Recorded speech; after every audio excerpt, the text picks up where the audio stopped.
Good evening and welcome to Tucker Carlson Tonight. Elon Musk became famous as a businessman. He makes electric cars and rockets and has become the single richest person on planet Earth by doing that.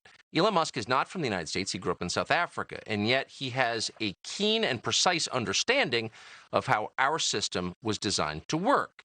As he put it on Twitter last month, quote, "Free speech is essential to a functioning democracy."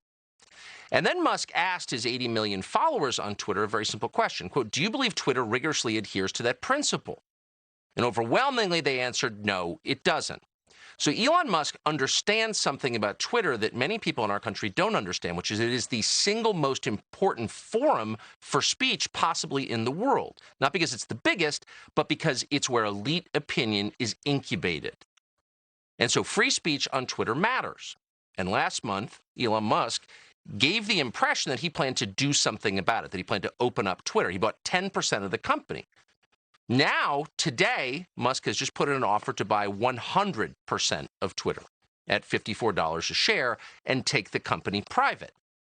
Now, from a business perspective, this is a very tempting offer for the company. In fact, his offer represents a 54% premium over the company's share price the day before he began investing in it. He wrote a letter to Twitter's board last night. Quote, "Twitter has extraordinary potential," he wrote. "I will unlock it." So this is more than a business play. In fact, it's not an overstatement to say it could be the single most important development for free speech in the modern history of the United States. As Musk put it, Twitter's potential is to be, quote, "the platform for free speech around the globe." Twitter will, quote, "neither thrive nor serve the societal imperative in its current form. Twitter needs to be transformed as a private company." Musk then made it clear that he has no confidence whatsoever in the people who currently run Twitter, including its pro-censorship CEO.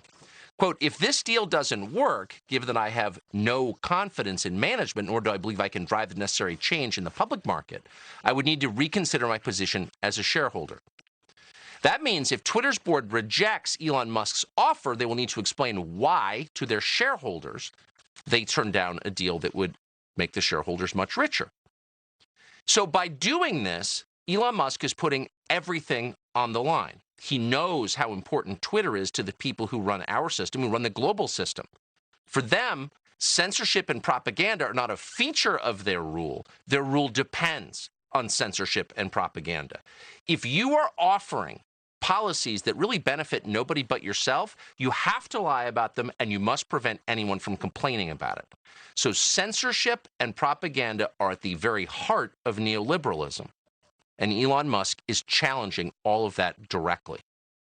He's the richest man in the world. He's not trying to make more money. He's not donating to a foreign charity or creating a tax shelter for himself, at least in this case. He's using his money to allow at least potentially Americans to speak freely. Is it distressing that our own democratic system isn't working, that you would need some rich guy to swoop in, Deus ex machina, to save free speech in the United States? Of course it is. Is it sad that we're all desperate for Elon Musk to save us? Yes, it is. But who else is going to save us? Nobody at this point. So, of course, corporate media, which exists to stifle the views of individual Americans, hates the idea, and their first move is to mock it. Watch. He says he wants to pay $54.20 a share to buy up the rest of Twitter that he doesn't have. Of course, 54.20, that's 420. That's a code for marijuana, which he very much enjoys. So is this all a troll or is this very real? It's just so bizarre. Right. I mean, the 420 coding and everything. Is it just a troll? Right. I mean, if he's not going to negotiate, he says, this is my last and final offer. I'm not going to negotiate here. Is this just some sort of game? Is he doing it for the lulz? It can't really be real.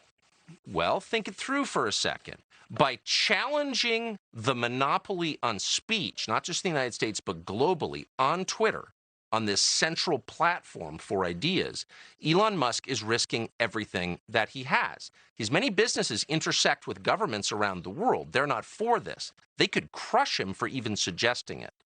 So he's all in. He has to be all in, even to say something like this. At Twitter, they know he's all in, and that's why they're so upset about it. According to a Bloomberg reporter, even before Musk's offer today of a hostile takeover, quote, "the vibe among workers at Twitter is, quote, super stressed, with employees, quote, working together to help each other get through the week." That's how threatening this is. And you have to ask yourself, what kind of company is Twitter? The company's stock just jumped 30%. That happened when Elon Musk first bought in. So obviously, this is not a company that exists to make money. This is a company that exists to censor speech. That's its whole purpose. The Biden administration certainly understands this, and they've already made a move to intimidate Musk into backing off.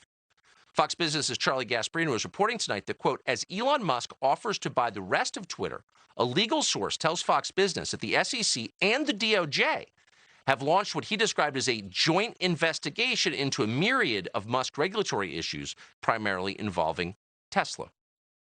In other words, threaten to allow people to speak freely and we'll crush your businesses. That's third world behavior. At the Washington Post, owned by also one of the richest people in the world, Max Boot very much supports stopping Elon Musk. In fact, Elon Musk, he tells us, must be silenced in the name of democracy. Quote, I am frightened by the impact on society and politics if Elon Musk acquires Twitter. He seems to believe that on social media, anything goes. For democracy to survive, we need more content moderation, not less. Really?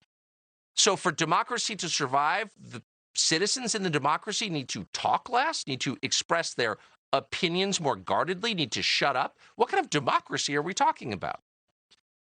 It's not democracy as the Athenians or the founders of this country understood it. Democracy is a euphemism for letting our mafia run your country for our benefit.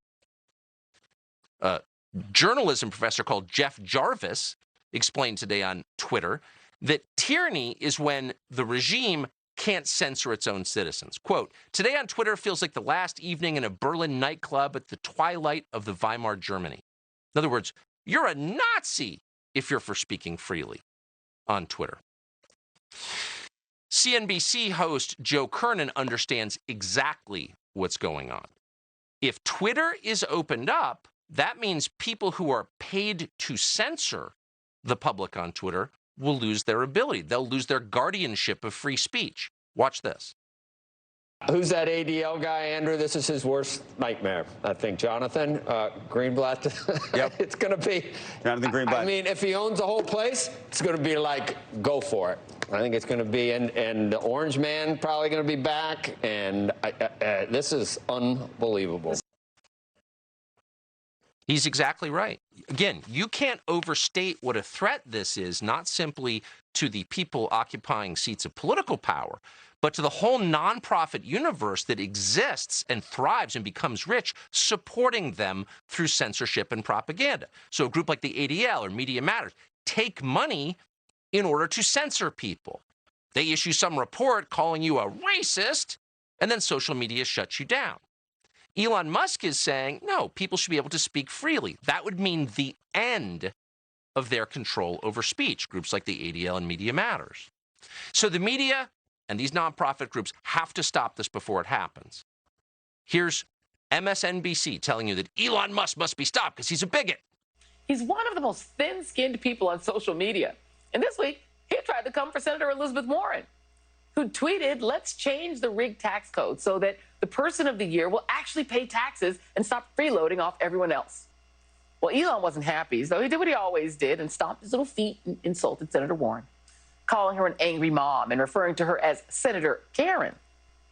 So for so many reasons, being a freeloader and a selfish and disrespectful one, and for misappropriating black vernacular for misogynistic purposes, Elon Musk is the absolute worst. So all of a sudden, the political party that's supported almost exclusively by oligarchs like Jeff Bezos and the Google guys is telling you that it's dangerous for rich people to have too much control over speech. Really? Facebook is controlled by one person, Mark Zuckerberg, but that's not a threat because Mark Zuckerberg is happy to work on behalf of the Democratic Party. Once again, if anything, we are understating what a big deal this move on Twitter by Elon Musk is. If free speech is restored to even one big social media platform, it all comes tumbling down. Subscribe to the Fox News YouTube channel to catch our nightly opens, stories that are changing the world and changing your life. From Tucker Carlson tonight.